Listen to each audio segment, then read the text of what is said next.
a los glóbulos rojos usuales, si los ven ahí están circulados, ¿no? Y tienen un tonito un poquito más azul en su coloración. A eso se le llama policromatofilia. Y es un hallazgo que nosotros encontramos en anemia hemolítica. Policromatofilia es a la vista de microscopio y conteo de reticulocitos lo hace la máquina. Entonces nos dice cuánto es el porcentaje de reticulocitos que están hallando en la muestra de sangre y definitivamente si es una anemia hemolítica va a haber un incremento significativo. Siguiente. Entonces, va a haber distintas causas por las cuales los glóbulos rojos se van a destruir. Se pueden clasificar de distintas maneras. Por defectos del glóbulo rojo o por defectos ajenos a la estructura del glóbulo rojo. Tenemos la clasificación que vamos a utilizar hoy día va a ser grupos de enfermedades congénitas versus enfermedades adquiridas. Pero también se puede clasificar como anemias hemolíticas agudas o crónicas, anemias hemolíticas mediadas por componentes inmunes y otras que son no inmunes. Y también se pueden clasificar de acuerdo a dónde se destruye el glóbulo rojo, que puede ser a nivel del intravascular, es decir, dentro de los vasos sanguíneos, o si no, dentro de los órganos del sistema hematopoyético, que es hígado y vaso. Siguiente. Entonces, cuando nosotros tenemos un paciente con anemia hemolítica, por caída de la hemoglobina, primeros signos que vamos a encontrar, anemia, palidez. Vamos a encontrar un paciente, mientras más baja esté la hemoglobina, síntomas de fatiga, debilidad, disnea en algunos casos, taquicardia, palpitaciones, todo eso, ¿no? Todos los síntomas que se han conversado ya en las clases anteriores de anemia. Adicionalmente a eso, ¿qué puedo encontrar? Ictericia, por incremento de bilirrubinas, de predominio indirecto, ¿ya? Porque son todos esos pigmentos que libera el glóbulo rojo al destruirse. Entonces yo puedo encontrar ictericia en la evaluación clínica, puedo preguntar por los signos, cómo está la deposición, cómo está la orina, va a haber coluria. Y otras cosas que yo tengo que preguntar dentro de mi anamnesis es si ese evento que está sucediendo es único o ya ha sucedido anteriormente. Si hay antecedentes, nos va a hablar de anemias hemolíticas crónicas. Si hay antecedentes familiares, nos puede dar una idea de que se trata de una alteración congénita. Si hay consumo reciente de medicamentos, también puede haber anemias hemolíticas secundarias a ingesta de medicamentos.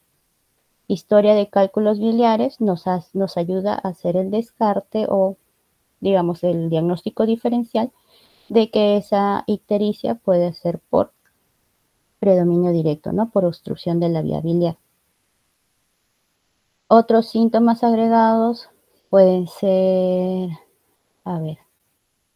orinas muy oscuras, tipo Coca-Cola, también es uno de los síntomas cuando hay anemia hemolítica. Puede haber sangrado, porque en algunos casos las anemias hemolíticas pueden ir también con disminución de plaquetas, así que se pueden presentar con esos síntomas. Y uno de los signos importantes que vamos a encontrar es el crecimiento del vaso. El crecimiento del vaso va a estar presente en anemias hemolíticas de larga data. Nos habla de cronicidad. Y sobre todo acá va a ser algo muy importante en anemias de tipo congénito. Siguiente, por favor. Entonces, les había mencionado que la anemia hemolítica se puede dividir de acuerdo a dónde se destruye el glóbulo rojo.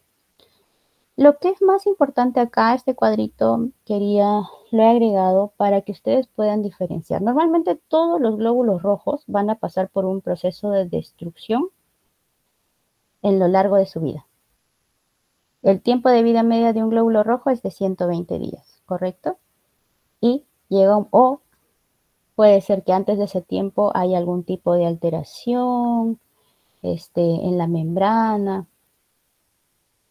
Entonces ese glóbulo rojo va a pasar por los sistemas de tamizaje del hígado, del vaso sobre todo, y ahí los macrófagos, si tiene algún tipo de alteración o ya está viejito, lo van a detectar y lo van a capturar y lo van a ir destruyendo y separando en sus unidades básicas.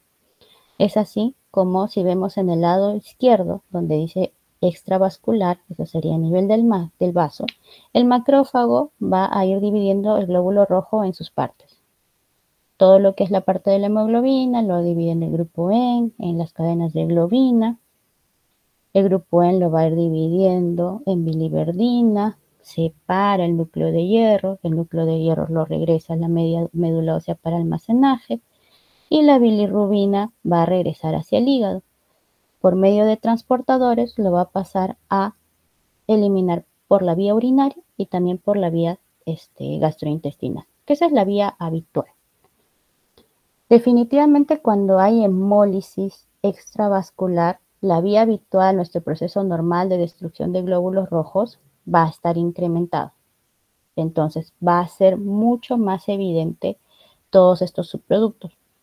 Por ejemplo, el incremento de la bilirrubina, ¿no? Que es parte de cómo vamos fraccionando el glóbulo rojo. Pero también en algunos tipos de anemias hemolíticas va a haber destrucción intravascular, es decir, dentro del vaso sanguíneo. Cuando un glóbulo rojo se destruye dentro del vaso sanguíneo por distintas causas, es como si se rompiera y se liberara a la sangre todos los elementos que no tienen una vía a ese nivel de, digamos, de fragmentación o de destino, ¿no? Entonces va a haber hemoglobina libre en el nivel intravascular. ¿Qué hace esa hemoglobina libre? Una parte se va a unir a la aptoglobina. La aptoglobina es una proteína que se puede unir a la hemoglobina libre y la va a transportar para llevarla hacia el hígado. Pero llega un punto en que se satura y todo ese exceso de hemoglobina libre va a pasar hacia el riñón. En el riñón va a, digamos, metabolizarse, pasa a otra estructura espacial que es la metahemoglobina de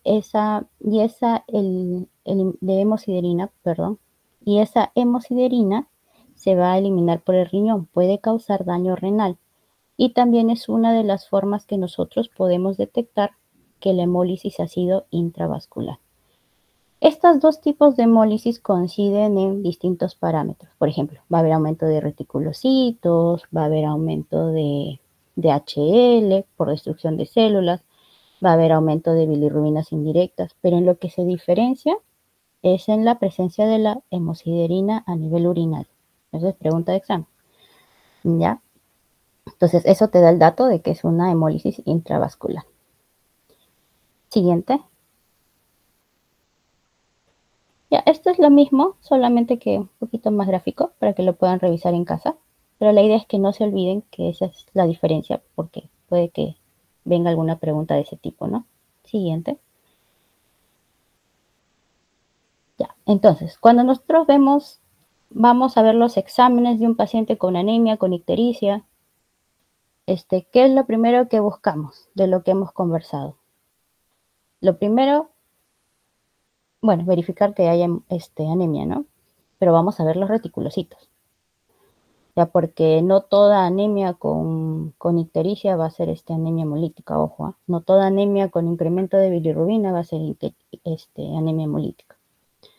Entonces, tenemos que verificar si hay incremento de reticulocitos. Revisamos, ok, sí, los reticulocitos están incrementados, hay producción. Entonces, es un problema fuera de la médula ósea. Listo.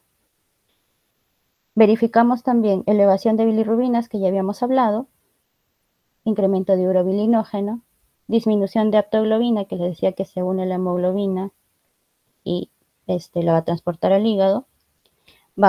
Si hacemos un aspirado de médula ósea, vamos a encontrar que hay mayor crecimiento de progenitores eritroides, eso se llama hiperplasia de serie roja, y también vemos la lámina periférica.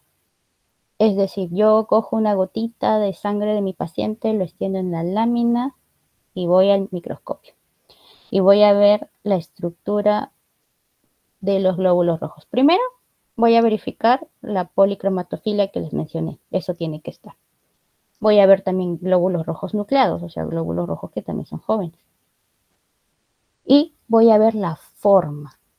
Tengo que ver cómo son esos glóbulos rojos. ¿Por qué? Porque acá vamos a hablar de anemias congénitas. Siguiente, por favor.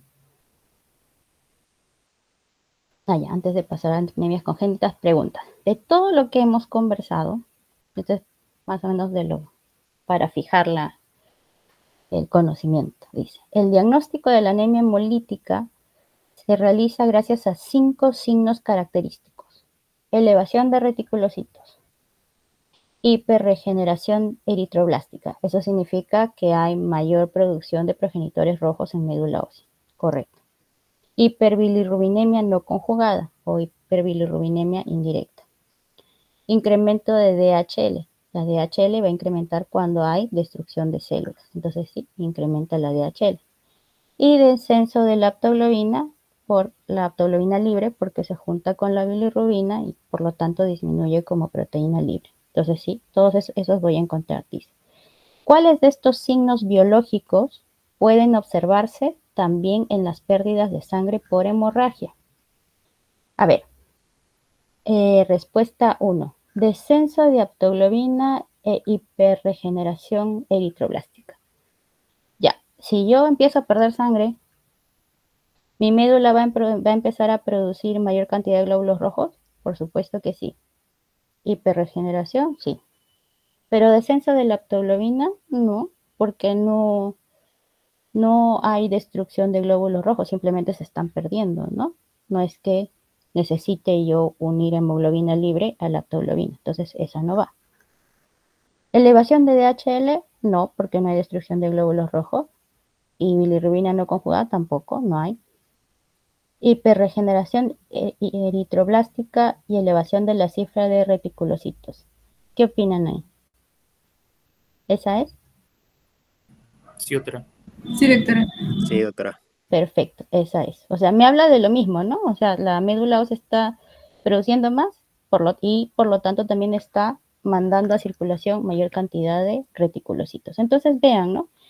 Que hay situaciones en las cuales coinciden algunos signos y ahí nos tiene que ayudar la clínica. En este caso, obviamente, un paciente está con hemorragia, entonces yo no voy a decir porque tiene reticulocitos incrementados y porque la médula está produciendo, se trata de una anemia hemolítica, ¿no? Todo es un conjunto. Las otras opciones, elevación de bilirrubina no conjugada no va con hemorragia, descenso de aptoglobina tampoco, lo mismo que hemos visto, ya, es lo mismo pero al revés. Entonces sí, la respuesta es la 3. Ya, siguiente. Ya, entonces hablamos de las anemias congénitas. Y acá les decía que por eso es que vemos la lámina periférica. ¿Por qué? Porque las anemias congénitas se van a dividir en 3 grandes grupos. 1, defecto de membrana y del esqueleto del glóbulo rojo. O sea, de la estructura física del glóbulo rojo. También tenemos defectos o alteraciones a nivel de las enzimas. Y por otro lado, los defectos de las hemoglobinas. Ya. Entonces vamos a empezar con la esclerositosis hereditaria, que es la más frecuente de todas estas patologías congénitas. También es pregunta de examen. ¿Cuál es la anemia congénita más frecuente? Esferocitosis hereditaria. Ya, siguiente. Ya. En la esferocitosis hereditaria, ¿qué es lo que va a haber? Va a haber alteraciones genéticas de las zonas que van a codificar las cadenas alfa, beta de la espectrina y también de la banda 4.2 y de la banda 3 y de la anquirina. Todas estas son proteínas que están dentro, que son parte del citoesqueleto de la membrana del glóbulo rojo. Entonces, cuando estas se alteran, va a también variar la forma del glóbulo rojo.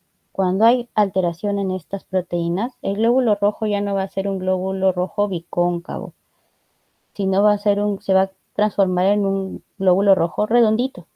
Por eso que se llama esferocitosis hereditaria. Siguiente.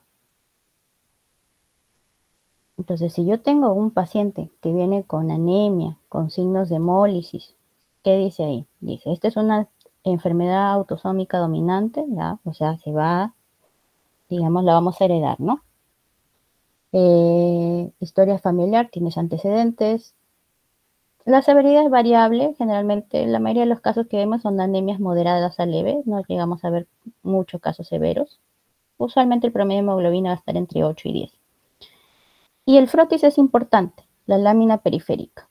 La imagen de abajo son los esferocitos. Son glóbulos rojos muy, muy, muy redonditos.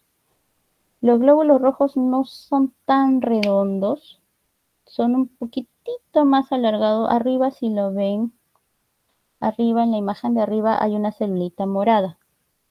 Esa celulita morada es un linfocito. Sobre esa celulita morada se ve un glóbulo rojo normal, que tiene una forma un poco más elongadita, no llega a ser un cilindro, pero no es totalmente redondo. Entonces ahí es donde uno ve la diferencia.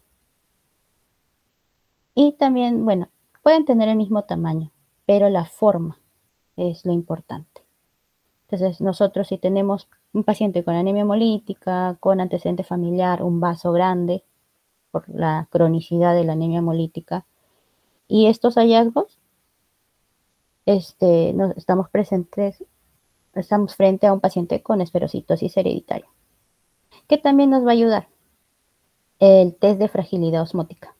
El test de fragilidad osmótica es una prueba en donde colocan el glóbulo rojo en solución salina y este se destruye más rápido que los glóbulos rojos normales, porque al tener cambios en la estructura hace que entre mucho más rápido el sodio y de ahí como que explota.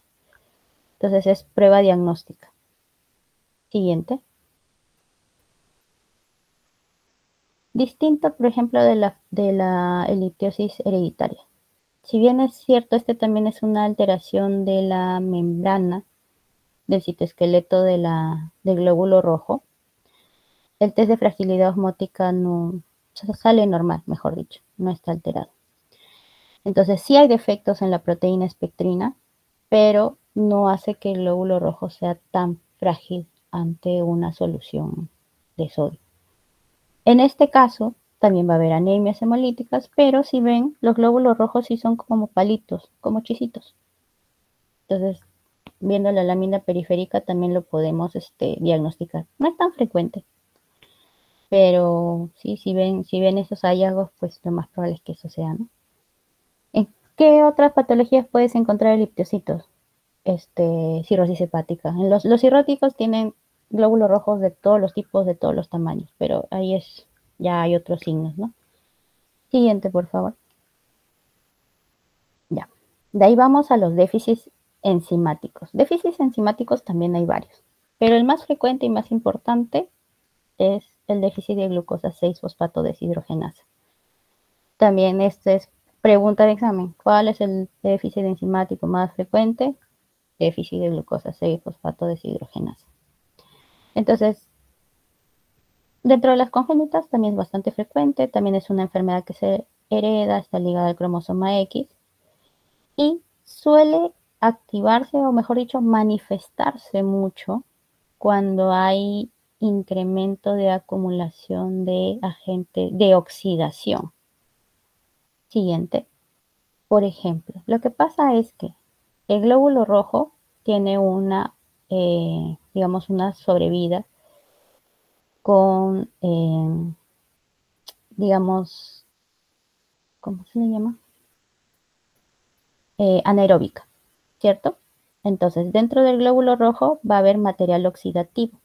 Normalmente esta proteína lo que hace es que impide que todas estas sustancias oxidativas que se van acumulando vayan a alterar el glóbulo rojo. Pero si yo tengo el déficit de esta proteína, se van a ir acumulando.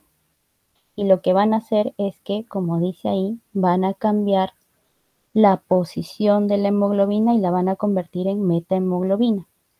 Esa metahemoglobina se va a depositar en la membrana del glóbulo rojo y van a producir que esa se destruya. O sea, una vez, eso se llama los cuerpos de Heinz. Eso se puede ver al microscopio. Y cuando pasa eso, pues el vaso los detecta y los destruye. Porque ya hay alteraciones, ¿no? Ya son glóbulos rojos oxidados. Siguiente. Esos son los cuerpos de Heinz. Son depósitos de metahemoglobina, ¿no? Son con esos puntitos. Hallazgo que vamos a encontrar. Siguiente. Ya. Manifestaciones clínicas. Bueno, anemia hemolítica. Puede ser intravascular, sí, cuando hay agentes oxidantes. La anemia hemolítica crónica espontánea no es ferocítica. Ya, porque es un glóbulo rojo normal, sino que es un problema enzimático. Dice, ¿en qué casos puede ser desencadenada? Cuando hay agentes oxidantes de por medio. Cuando hay consumo de algunos medicamentos, ahí dice aspirina, sulfamidas, primaquina, vitamina K, habas, favismo. Entonces, estos alimentos producen mayor oxidación y personas que tienen déficit de esta enzima puede activar una crisis hemolítica. Una vez que, digamos, se controla todo esto, se suspende la medicación, o digamos, pasa la infección bacteriana, infección vírica, normalmente regresa a la normalidad, ¿no? Pero va a depender mucho también de la crisis y del déficit de enzimas que tengan, ¿no? Si es una persona que tiene un déficit severo, cualquier noxa, cualquier, digamos, elemento que active esta hemólisis puede llegar a complicarse mucho. Y como dice ahí al final, dice, los cuerpos de Heinz aparecen durante la crisis y como las células que los contienen son eliminadas con rapidez de la circulación, pueden dejar de verse después de 2 a 3 días. Siguiente. Ya. Y la última parte dentro de las anemias congénitas son los defectos de la hemoglobina. Siguiente. Ya. La hemoglobina. La hemoglobina va a estar compuesta por cadenas de proteínas, ¿correcto?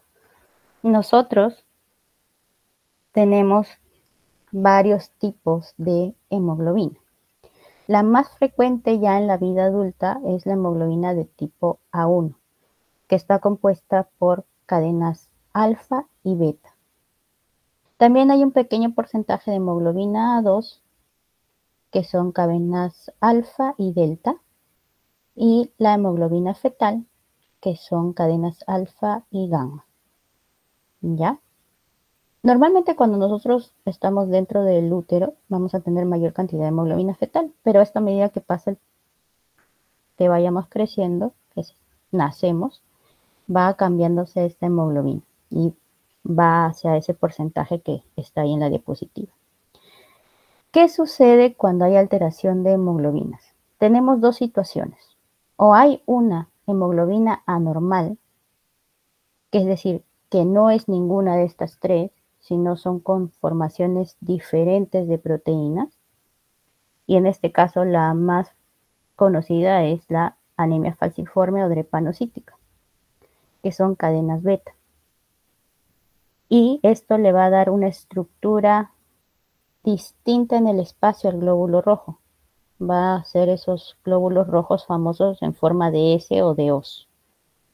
Y también sucede la otra posibilidad, que hay incremento, o mejor dicho, disminución de la cadena más frecuente, en este caso la A1, y vamos a ver un incremento de la A2. Entonces ahí está el grupo de las talasemias. Siguiente. La anemia falciforme. Esta es una enfermedad autosómica recesiva caracterizada por la presencia de hemoglobina S.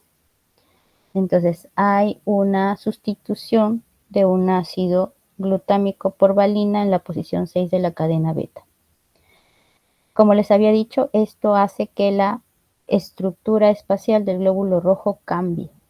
Se forman esos glóbulos rojos en os, que lo les va a dar características mecánicas distintas, o sea, van a ser mucho más difícil que pase por los vasos sanguíneos, sobre todo por los capilares. Puede haber destrucción a nivel intravascular por la forma, sobre todo en los lugares más estrechos, y también va a haber obstrucción. Por la forma, como no pueden pasar, se pegan ahí y ocluyen un vaso sanguíneo. Y eso da pie a las crisis vaso-oclusivas, que son muy importantes en la anemia falciforme. Ya, siguiente, por favor. Entonces, esta es una enfermedad congénita. Generalmente se puede manifestar en casos muy severos en pacientes a partir de los primeros meses de vida. Cuando ya va cambiando, ¿no? Los niveles de hemoglobina fetal van disminuyendo y va reemplazándose por la hemoglobina S. Va a ser una anemia crónica. Las complicaciones más frecuentes son las crisis vaso-oclusivas que les había mencionado por obstrucción de los vasos sanguíneos por estos glóbulos rojos de distinta forma. También va a haber crisis aplásica, que son cuando hay infecciones por parvovirus,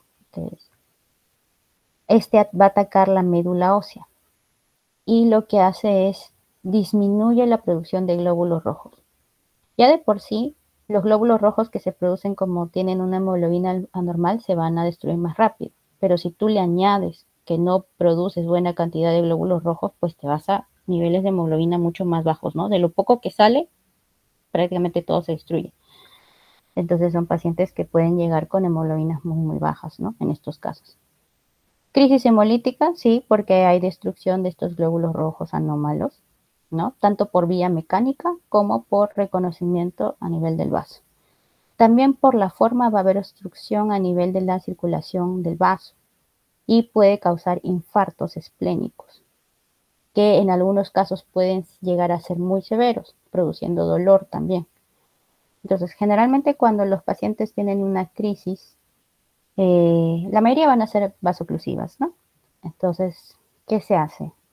Se les hidrata, ayudamos a ampliar el volumen plasmático para tratar de que mejorar un poquito más la circulación, damos analgesia y también empezamos a dar hidroxiuria.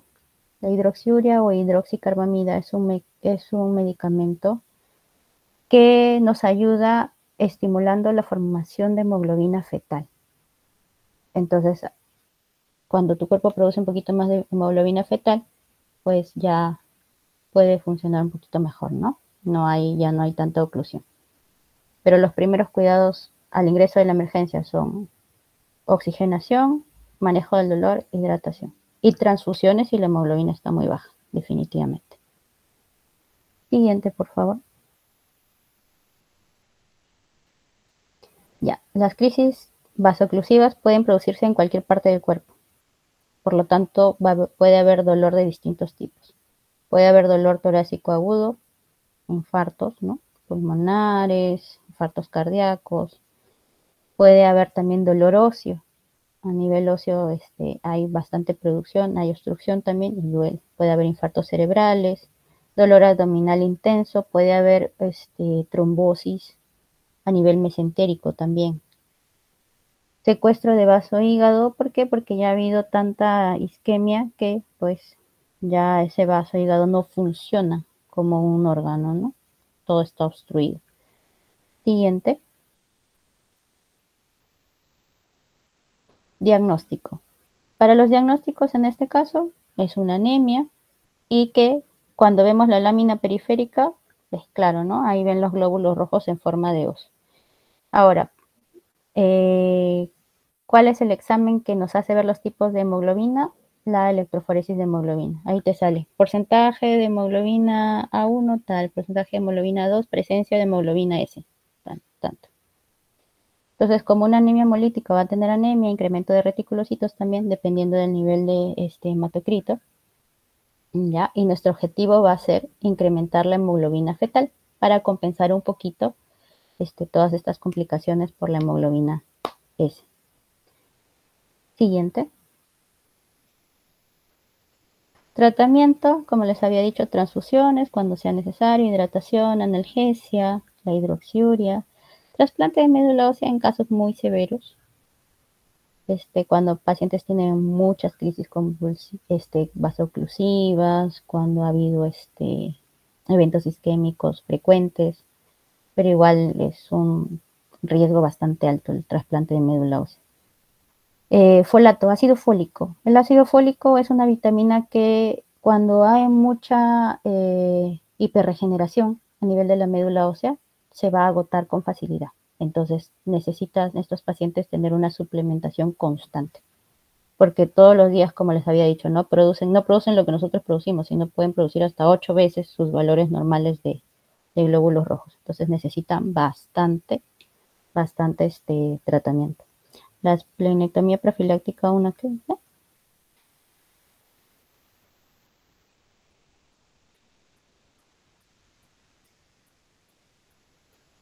Es la esplenectomía en estos pacientes, no de primera intención. Donde más te va a ayudar la esplenectomía es, por ejemplo, en esferocitosis, pero acá, como has visto, las manifestaciones pueden estar en cualquier órgano, ¿no? Las crisis vasoclusivas, que son las más severas, si sacas el vaso, pues no es tanto por ese medio, porque va a obstruir los vasos sanguíneos de cualquier otro lado.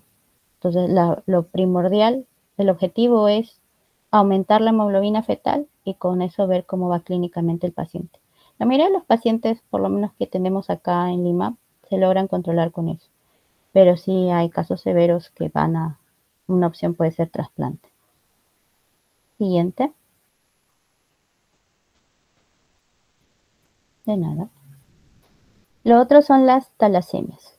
Entonces, habíamos visto que en las talasemias hay disminución de hemoglobina A1. Usualmente pueden presentarse más cuando yo hago el corrido de electroforesis de hemoglobina, va a ser un paciente que tiene mayor cantidad de hemoglobina A2. ¿Qué va a conllevar a esto?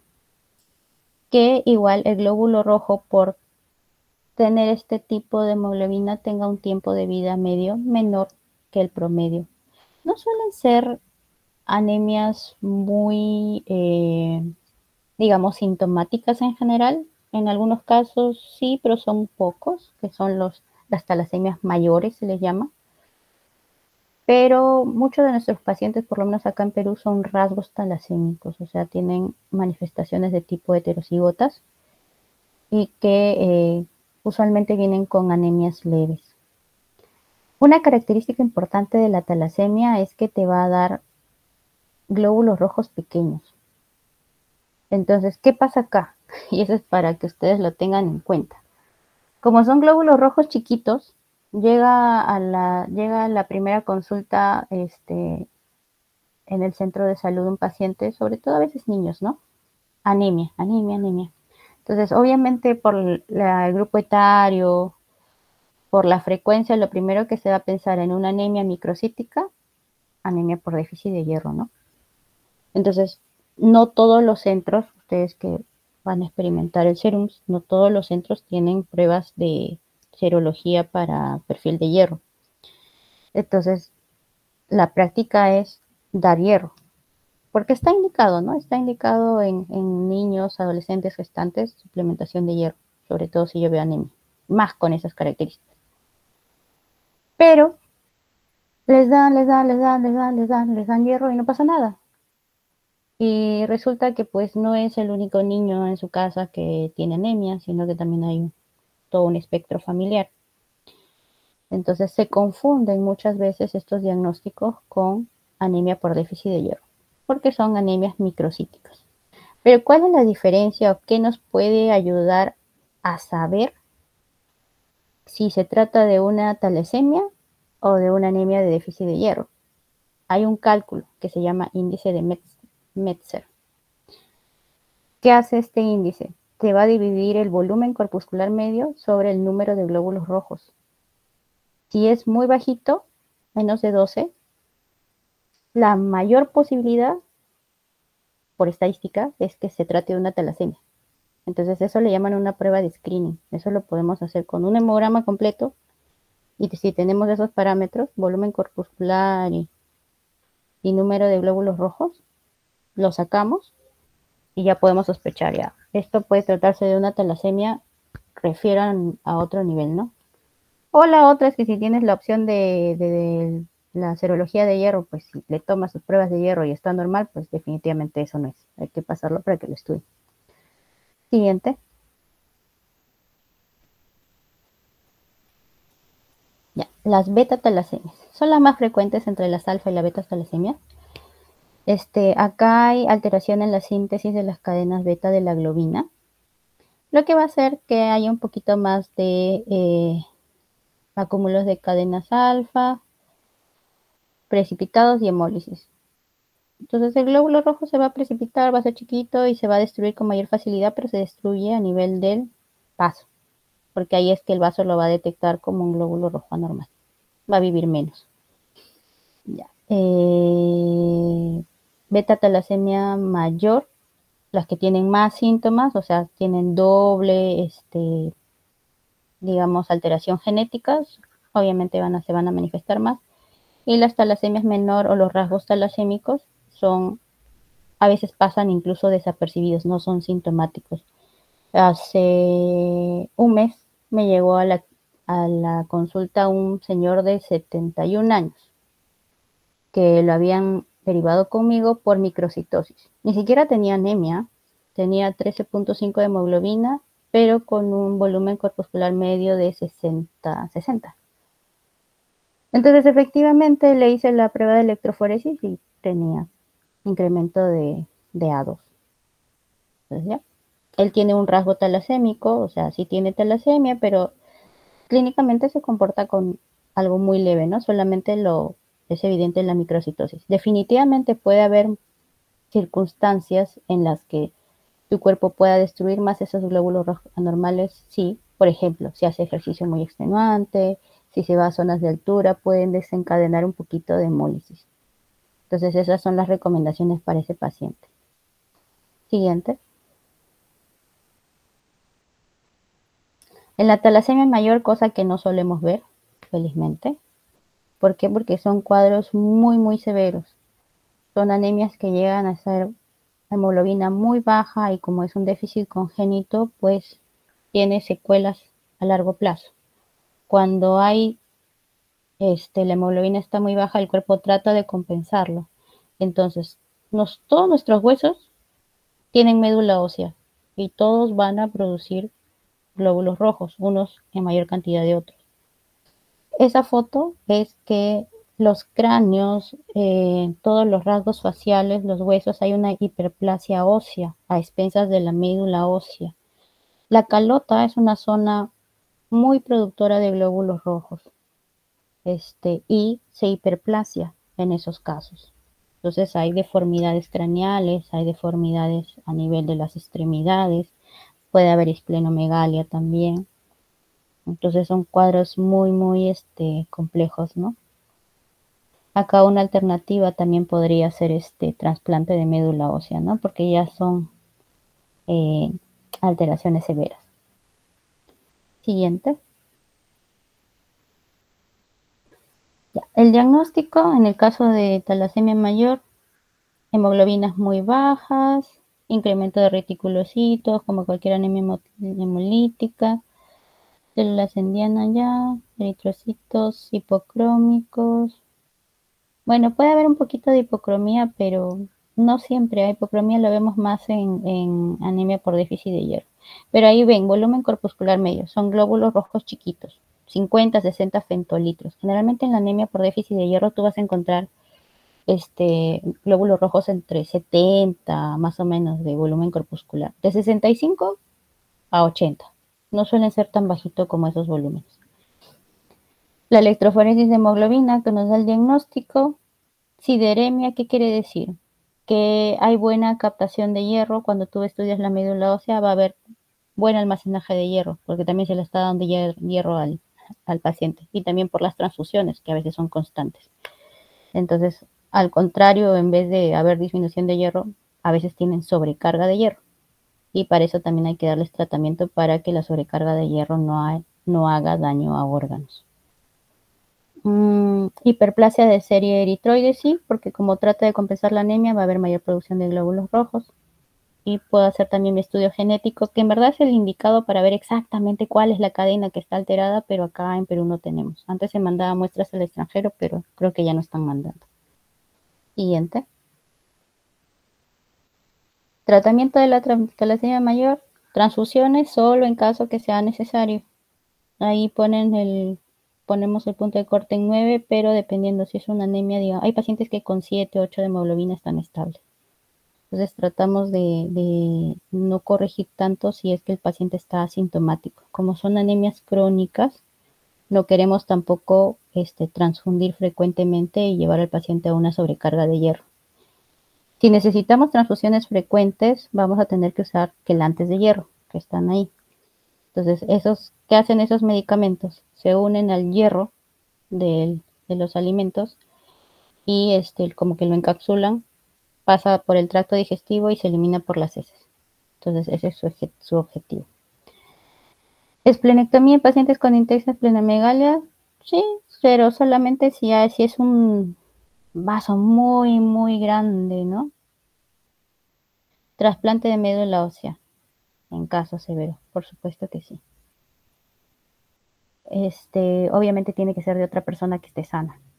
Ahora, como esta es una enfermedad que se hereda, pues tienes que buscar un donante que no tenga ningún tipo de hemoglobinopatía.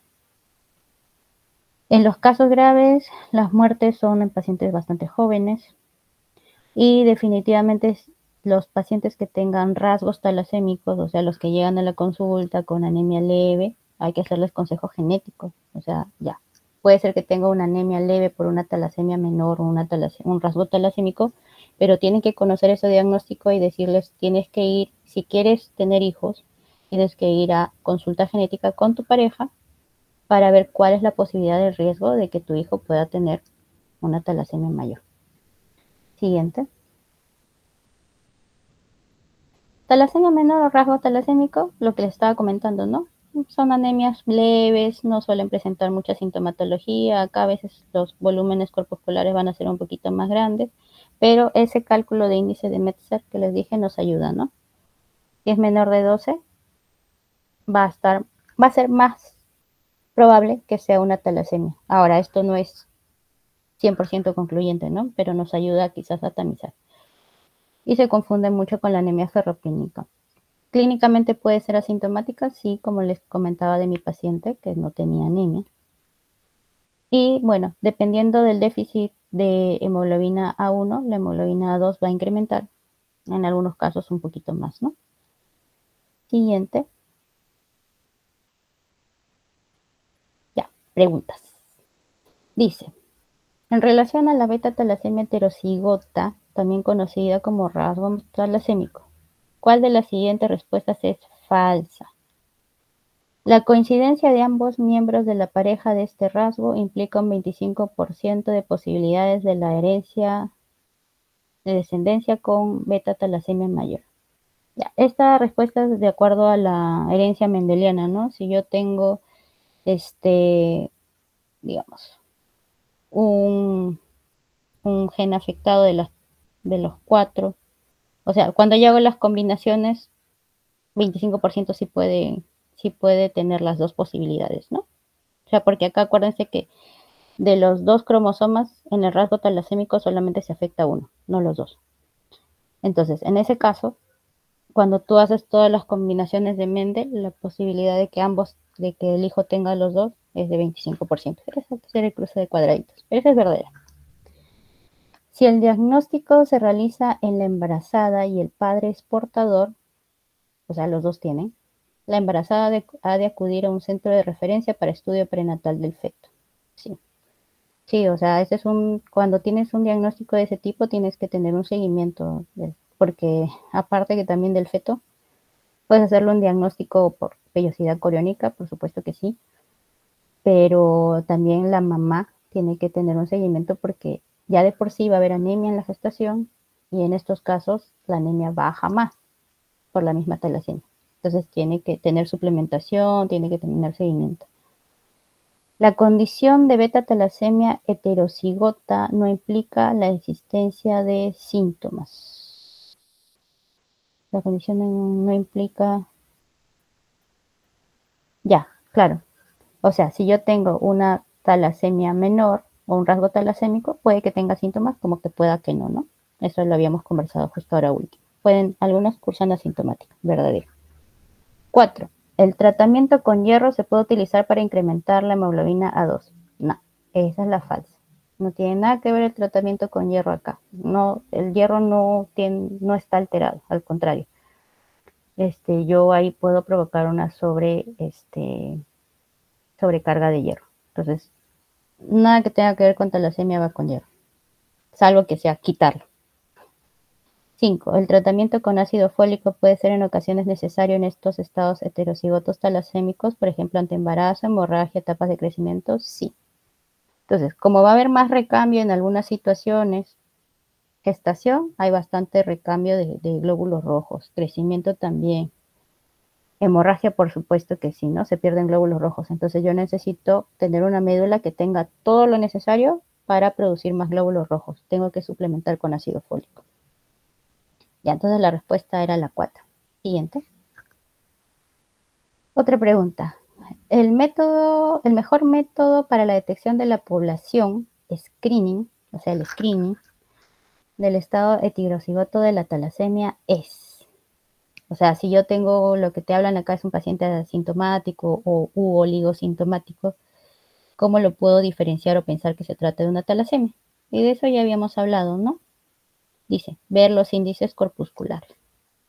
Entonces, esa es la respuesta. La electroforesis de hemoglobina no es screening, esa es una prueba diagnóstica. El análisis del frote sanguíneo no te va a dar mucha alteración porque el glóbulo rojo de la talasemia es similar. Chiquito nomás, pero el glóbulo rojo por anemia ferropénica también va a ser chiquito. El estudio de metabolismo de hierro, no, porque no tiene nada que ver acá el hierro. La determinación, o bueno, te ayuda a descartar anemia ferropénica, ¿no? Pero como que screening para talasemia, no directamente. La determinación de hemoglobina 2, eso va con la electroforesis de hemoglobina, que como habíamos dicho es diagnóstico. Entonces, ¿te interesa? La respuesta es ver los índices corpusculares. Si yo tengo un índice corpuscular chiquito, muy chiquito, talasemia. Siguiente. Ya, ahora sí, ya pasamos las congénitas, bueno, un breve resumen. Y vamos a las adquiridas. Acá, la más conocida, las anemias hemolíticas inmunes. Y de las inmunes, las autoinmunes, que eso van a escuchar un montón cuando vayan ya a sus prácticas. Entonces, hay dos tipos de generación de autoanticuerpos, que se llamamos anticuerpo caliente y anticuerpos fríos. Ahora vamos a ver por qué se llaman así. Y hay también anemias de tipo inmune, que son isoinmunes. ¿Qué significa isoinmune? Significa que el paciente genera anticuerpos para antígenos de otra persona, distinto a las anemias autoinmunes, como le dice su nombre. Yo creo anticuerpos para mis propias células. En cambio acá estoy creando anticuerpos para otras células. ¿Y en qué casos los vemos? La enfermedad hemolítica de recién nacido. Acá cuando hay diferencia en grupos sanguíneos o factor RH, la sangre, el suero de la mamá va a producir anticuerpos contra los antígenos de las células de su bebé, porque son elementos que ella no tenía. Entonces, eso veremos un poquito más adelante. Y hay otro tipo de anemias inmunes mediadas por medicamentos, que también es importante que conozcan. Siguiente. Ya. Anemia hemolítica autoinmune, la más frecuente de las inmunes. Son anticuerpos dirigidos contra antígenos presentes en la membrana del glóbulo rojo. Son de dos tipos, como habíamos dicho. Anticuerpos calientes, comúnmente los más frecuentes de tipo IgG, y son calientes porque actúan a más de 37 grados de temperatura. y los anticuerpos fríos, que son los de tipo IgM, que van a activarse a temperaturas más frías. Es decir, ahorita que estamos en una temperatura baja estos días, ya sabrán que varios de nuestros pacientes con anemia hemolítica autoinmune por anticuerpos fríos están hemolizando. Se activan, o sea, empieza a hacer frío y empiezan a hemolizar. La prueba para diagnosticar estas anemias, ¿cuál es? El Coombs directo. ¿Qué es el Coombs directo? Te permite identificar el anticuerpo que se ha unido al glóbulo rojo. Y hay unos test de Coombs monoespecíficos que nos permiten identificar qué tipo de anticuerpo es, para poder diferenciar si se trata de un anticuerpo frío o caliente. Entonces, eso es lo que me va a dar el diagnóstico. Ojo, y acá muy importante, porque sí nos pasa mucho en el hospital. Llega un paciente con anemia que tiene una prueba de Coombs directa y nos hacen interconsulta. Urgente, hematólogo. Es una anemia hemolítica autoinmune. Y no, porque como les había dicho, ¿no? Tener anemia, solo tener anemia no es que estén hemolizando. Hemolizar significa que hay destrucción de glóbulos rojos. Entonces yo tengo que demostrar mis parámetros que digan que hay destrucción de glóbulos rojos. Ya, me dicen, pero tiene el Coombs directo positivo, presencia de anticuerpos.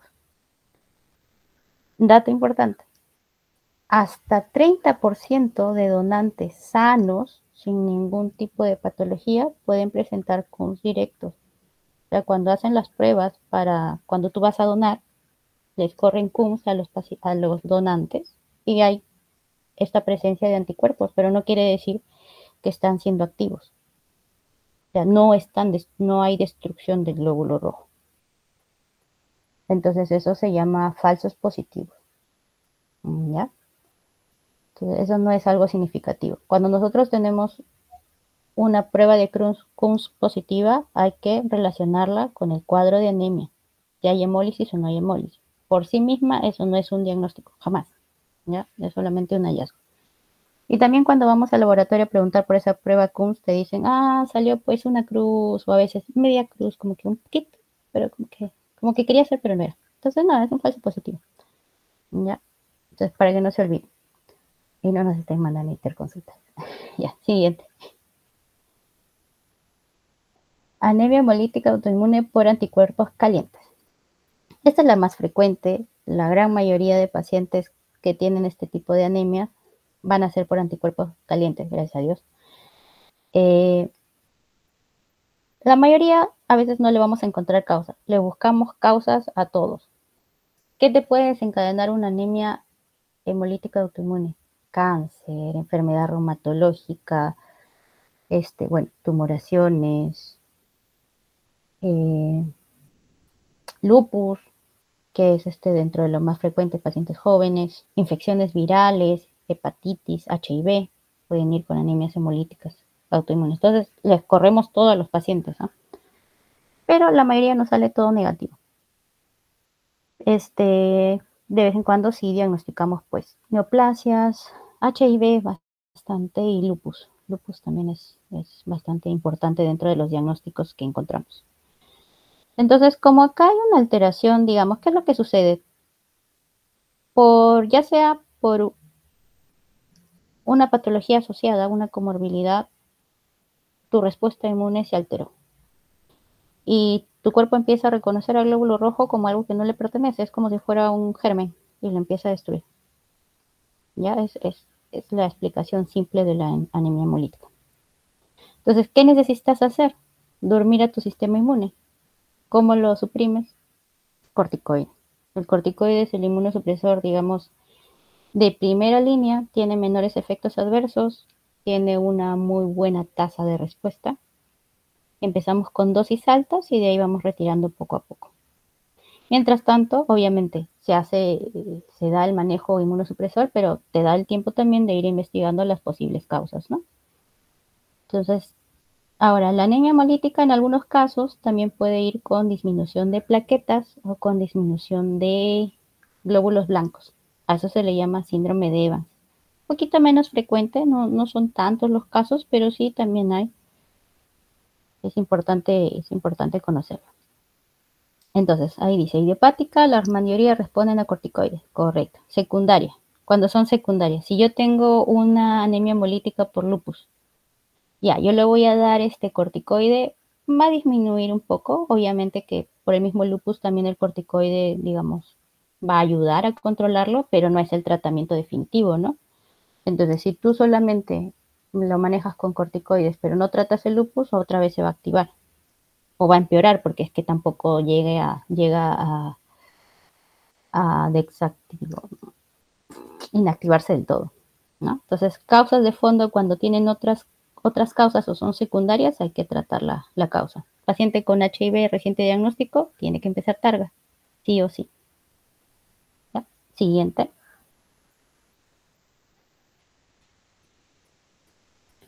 Anticuerpos fríos. Y acá eso es algo que nosotros, pues, particularmente yo le tengo miedo.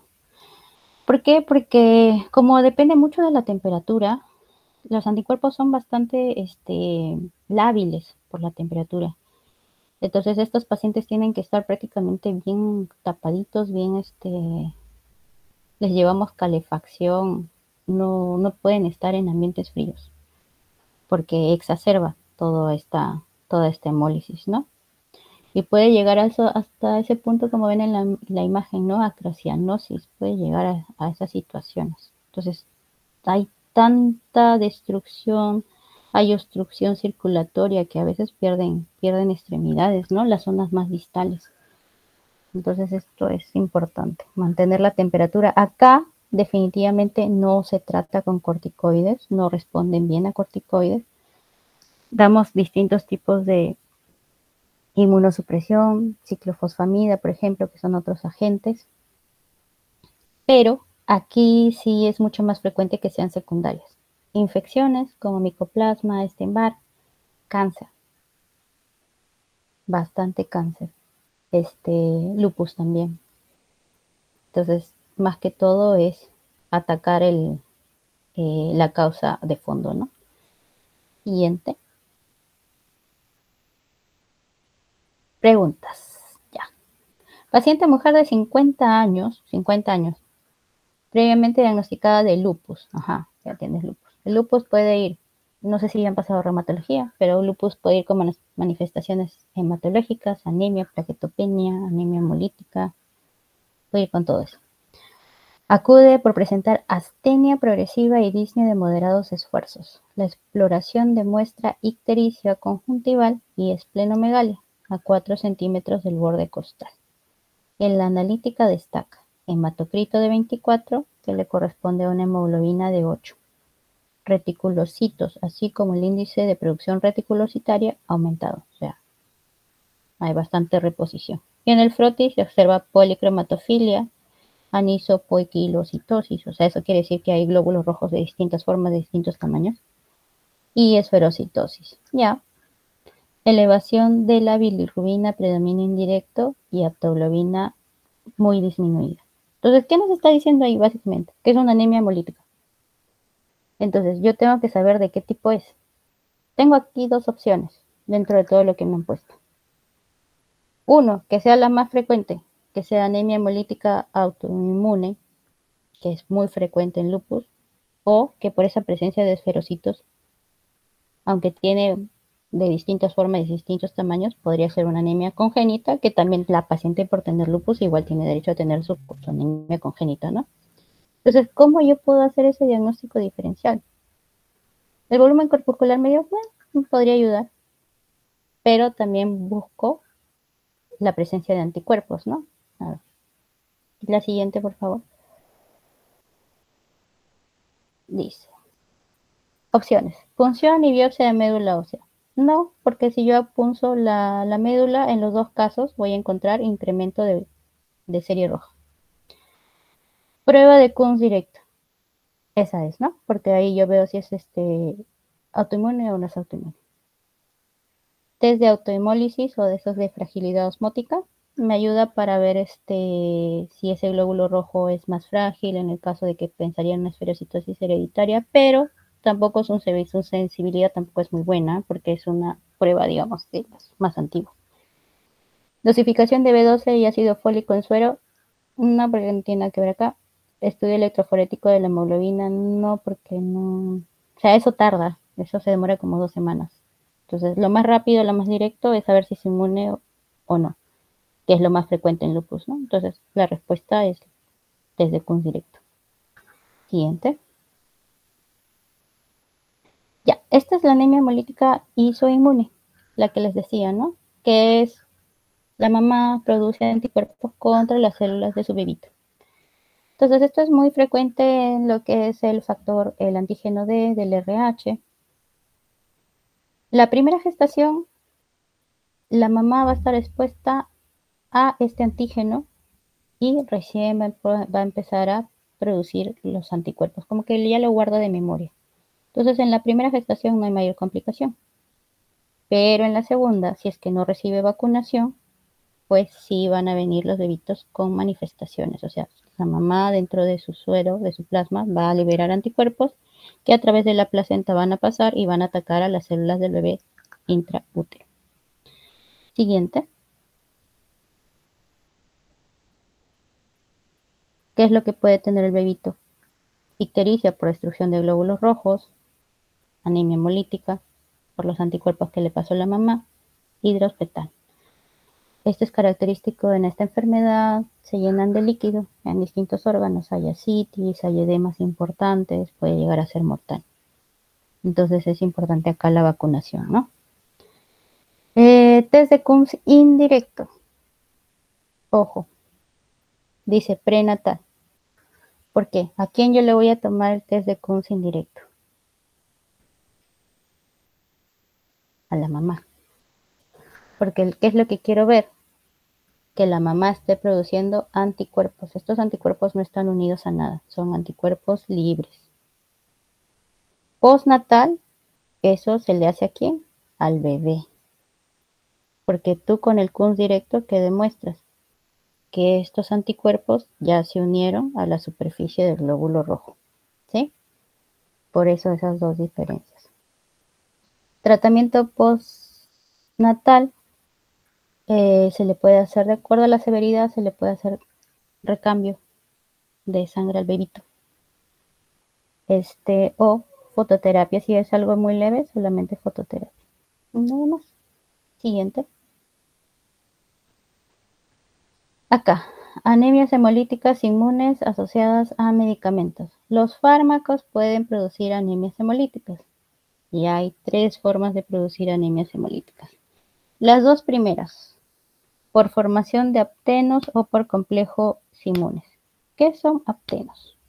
Es cuando un fármaco se va a absorber, o sea, se va a juntar a la membrana del glóbulo rojo y tus células generan anticuerpos contra ese anticuerpo, contra ese antígeno que está unido al glóbulo rojo.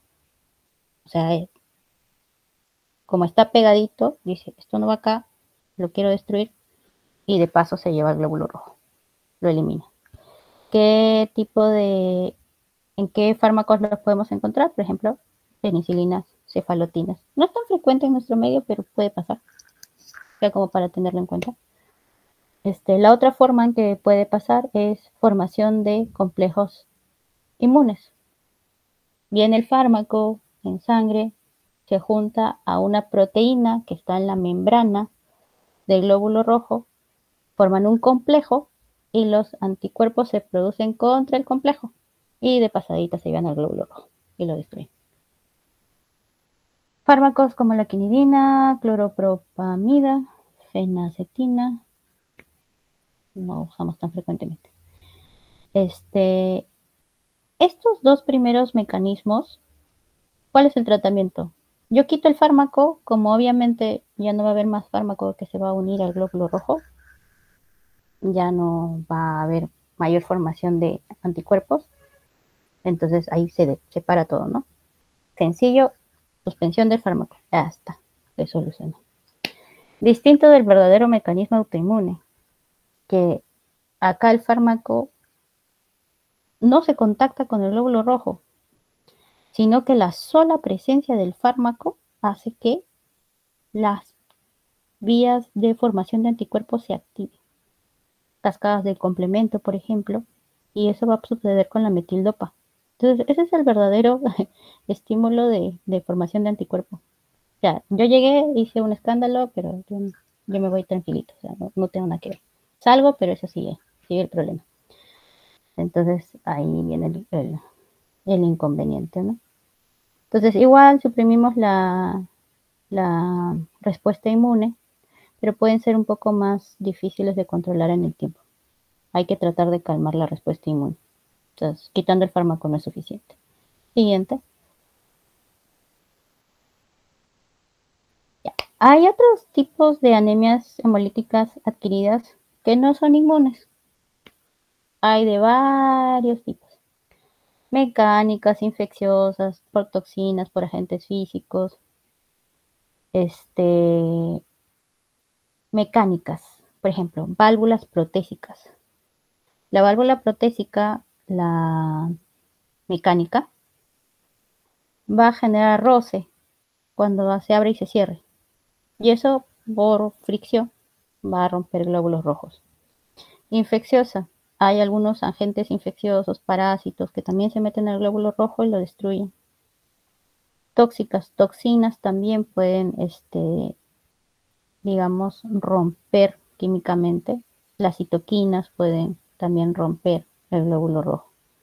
Y agentes físicos, ¿no? Siguiente. Ya. Causas mecánicas, desde la microangiopatía, del síndrome hemolítico urémico, que bueno, vamos a hablar un poquito. Coagulación intravascular diseminada, portadores de válvulas cardíacas, hemangiomas gigantes también por tantos vasos sanguíneos ahí, las tortuosidades, van los glóbulos rojos y se golpean y se fraccionan. Infecciones malaria, bartonelosis, son parásitos que se van a meter dentro del glóbulo rojo. Agentes químicos, gases, intoxicación por cobre, plomo, agentes físicos, quemaduras graves. Ya. Siguiente. Antes de ir a las no inmunes, un pequeño repaso. Ya. Cuando yo tengo un paciente con anemia y signos de hemólisis, ustedes que van a manejar centros de salud, lo primero que yo tengo que hacer cuando me llega un paciente con anemia es decir qué tipo de anemia es. No. Lo primero que tengo que decidir es si es una anemia severa que yo tengo que atender en ese momento. ¿Ya? Entonces, mi triaje, que le llamo. Paciente con anemia está con una hemoglobina muy baja, que está sintomática, que le produce inestabilidad hemodinámica, sí o no. Entonces, ¿por qué? Porque esos son mis primeros cuidados, ¿no? Mis primeros auxilios. Si es sí, yo voy a necesitar soporte transfusional.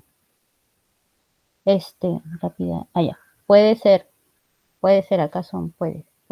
por rápida hemólisis intravascular las causas, puede ser por microangiopatía trombótica, que son anemias hemolíticas que son clínicamente más severas. Por lo tanto, si es un paciente con signos críticos, tengo que derivarlo. Si no tengo las capacidades de manejo, ustedes que van a estar en el centro de salud, porque me acuerdo mucho del serum, derivan a su paciente, ¿ya? Sin pensarlo, mayor complejidad, se lo llevan. Pero si no, si es un paciente que está estable y que yo lo puedo atender ambulatoriamente, puedo hacer todo mi ejercicio diagnóstico, pues con tranquilidad hago mi evaluación. ¿Puedo preguntar si ha habido transfusión en las últimas semanas? Sí. ¿Por qué? Porque las mismas transfusiones, como son células de otras personas, también pueden desencadenar hemólisis. Siguiente. Entonces, si no ha habido transfusiones, tengo que buscar causas. Y acá vienen todas las que hemos conversado, ¿no? En el caso que se tratara de anemia hemolítica. Entonces hay que buscar la más común, anemia hemolítica autoinmune, dependiendo de la edad, los datos clínicos, infecciones, todo lo que hemos hablado. Me va a servir para eso la historia clínica, si tengo acceso a ver la lámina periférica, pruebas de laboratorio, la cronicidad, si hay esplenomegalia también me habla de cronicidad.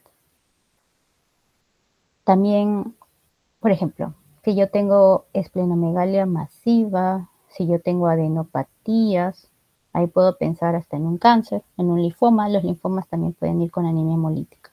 ¿Ya? Siguiente. Y obviamente como una de las más frecuentes va a ser la anemia hemolítica inmune, y si tenemos a la mano el CUMS directo, lo hago.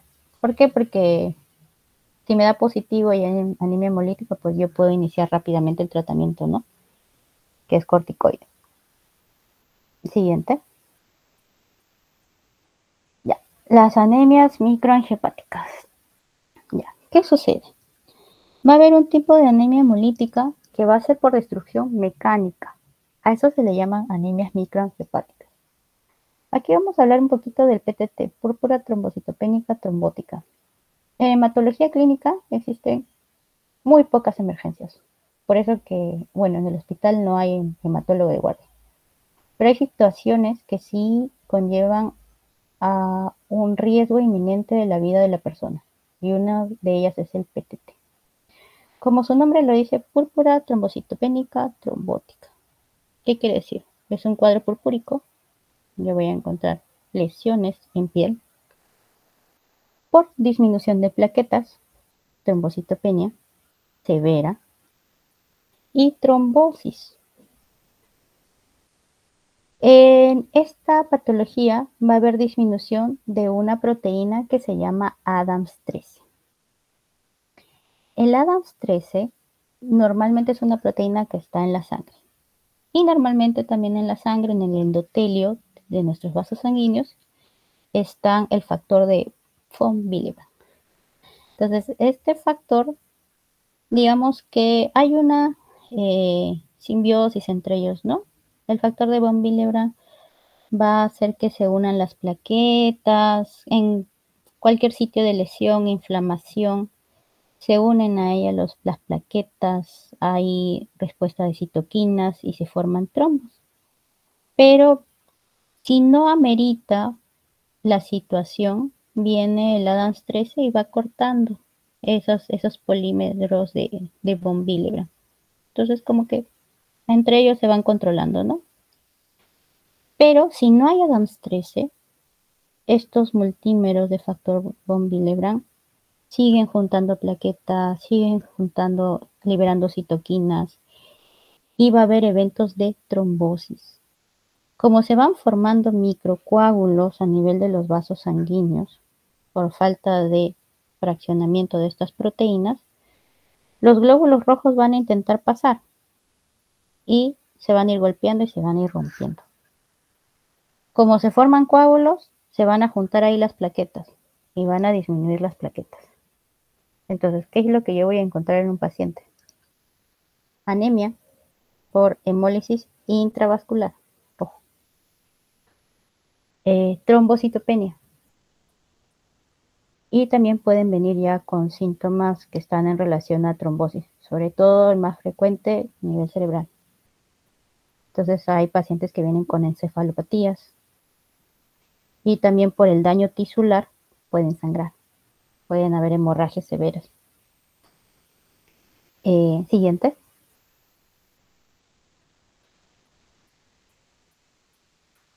Ya. Esos trocitos que ven a la derecha son esquistocitos. Son glóbulos rojos rotos. Entonces, eso nos da el diagnóstico de microangiopatías trombóticas. Llega un paciente a la emergencia con anemia hemolítica, y me llama la atención también que las plaquetas están bajas, yo tengo que correr a ver esa lámina. Si yo veo esos pedacitos, esa es una microangiopatía. Y es un PTT hasta que nadie me demuestre lo contrario. Dice, los siguientes procesos pueden cursar con anemia microangiopática, excepto allá, en donde puede haber destrucción mecánica de glóbulos rojos. Hipertensión maligna. Sí, les cuento. En la hipertensión maligna, cuando la presión es muy alta, también por presión al paso de los glóbulos rojos pueden romper algunos. Angioplastía coronaria, esa que te hacen en el stent, todo eso, no, ahí no hay. Eso no, no debería de haber hemólisis en ningún momento. Es un procedimiento médico sin mayor alteración. Prótesis valvulares mecánicas, sí, lo que les había contado, ¿no? Que hay fricción, hay ruptura de glóbulos rojos, pero es leve, muy poquita. Carcinomas diseminados, sí. Hay algunas tumoraciones, cáncer, que eliminan citoquinas, que destruyen las membranas de glóbulos rojos. También por la extensión, también puede haber ruptura del glóbulo rojo. Y la púrpura trombótica trombocitopénica que estamos hablando, ¿no? También es, ¿no? Ahí la que es incorrecta es la angioplastía coronaria. Bueno, ya, en esta enfermedad, realizamos esta enfermedad. Entonces, es una emergencia, ¿por qué? Porque si no detenemos toda esa alteración, va a seguir el curso de la enfermedad y los pacientes, una vez iniciado ese proceso, fallecen en 24 a 48 horas. Si se instala el compromiso neurológico, pues poco probable que sobreviva. Y si sobrevive, puede sobrevivir con secuelas. ¿Cuál es el tratamiento ahí? Darle ADAMS 13, darle la proteína que no tiene. ¿Cómo se la damos? No es que haya vómitos de ADAMS 13, sino que hacemos recambio plasmático. Le quitamos su plasma que no tiene esta proteína y le ponemos plasma de un donante sano. Se les hace los recambios diarios, se hace recambio de 4 o 6 volemias, o sea, toda su sangre circula como 4 o 6 veces para reponer plasma bueno, hasta que ya para toda la actividad. Buscamos también causas, o sea, si hay secundarismo, pero hasta ahora de los que han logrado salvarse en el hospital, porque digamos, pues sobrevivirían 50-50, porque como les digo, a veces llega muy avanzada la enfermedad. No les hemos encontrado mayor patología, pero igual se busca, igual como en PTI, se busca cáncer, se busca enfermedades reumatológicas. Sí, en algunos casos, no, me equivoco. En algún caso sí hemos encontrado enfermedad reumatológica, eso sí, pero nada más. Siguiente. Ya, pregunta. Ante la sospecha de anemia microangiopática, ¿qué prueba específica debe solicitar? Hemograma, bueno, todos tienen. Estudio de coagulación, todos tienen. Bilirrubina total y directa. Revisión del frotis sanguíneo. Estudio del metabolismo del hierro. Ya, lo que te quiero decir acá es qué es lo que me va a dar el diagnóstico de que es microangiopática. O sea, que hay ruptura del glóbulo rojo. Y era esos esquistocitos que vimos arriba. Y eso lo vemos con el frotis sanguíneo. Entonces, esa es la respuesta. ¿Ya? Siguiente. Listo. Ahí terminamos. ¿Alguna pregunta que tenga? Doctor,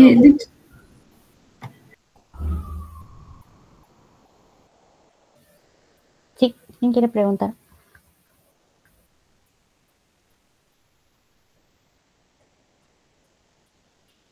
Ya, Pierina, dime.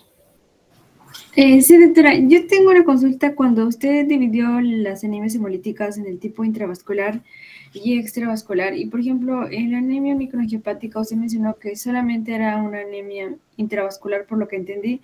Entonces, debería encontrar, por ejemplo, la bilirrubina indirecta elevada y los otros hallazgos que se encuentran, por ejemplo, en la anemia hemolítica extravascular, o sería, Sí, por ejemplo, predominante la hemosiderina urinaria que usted mencionó, que es lo que se mira más en el intravascular. vas a encontrar todo. Lo único de diferente que vas a encontrar es que a todo eso le agregas la hemosiderina urinaria. Ah, ok, doctora, está bien, gracias. Gustavo, dime. Sí, doctora, y con respecto a la hemoglobinuria paroxística nocturna, ¿también vendría a ser una anemia hemolítica? Ah, sí. Ahí esa no está. Pero sí, es un defecto también de membrana, pero ese es adquirido. Es a nivel, bueno, eso está también sí está catalogado como las anemias hemolíticas, pero también se superpone mucho a insuficiencias medulares. hay un gen que está alterado, que es el gen pica, que hace que con eso se opsonice, o sea, sea más fácil que el glóbulo rojo se detecte y pueda ser destruido el glóbulo rojo por la cascada del complemento. Pero sí está. Ahora, ¿qué características principales te da la hemoglobinuria paroxística nocturna? Las orinas oscuras, o sea, por ahí también que salía su nombre, ¿no? Hemoglobinuria paroxística nocturna. Aunque en realidad las orinas son mucho más oscuras en la mañana y a medida que pasa el día se van aclarando. Pero es es una hemólisis intravascular y va a haber bastante pigmentación en la orina. También en esos casos hay riesgo de trombosis. No se conocen exactamente los mecanismos por los cuales hay trombosis, pero es un riesgo bastante alto. Y los tratamientos están en relación a detener la cascada del complemento, la activación. Lo malo es que la cascada del complemento es una vía que nos protege de infecciones. Entonces, cuando se utilizan estos medicamentos hay un riesgo de incremento de infecciones, sobre todo de encapsulados, neumococo, Haemophilus influenza. Pero bueno, si hay mucha carga o mucha alteración a nivel de los glóbulos rojos, que es la forma clásica, así se llama, hay varias formas de HPN. Cuando es muy sintomática, pues es mucho mayor el beneficio que el riesgo. Pero sí, es buena tu pregunta, sí está catalogada como una anemia hemolítica, solo que es adquirida, pero y es un defecto estructural de membrana que activa la cascada del complemento. Muchas gracias, doctora. De nada. ¿Alguien más? ¿Alguna otra pregunta?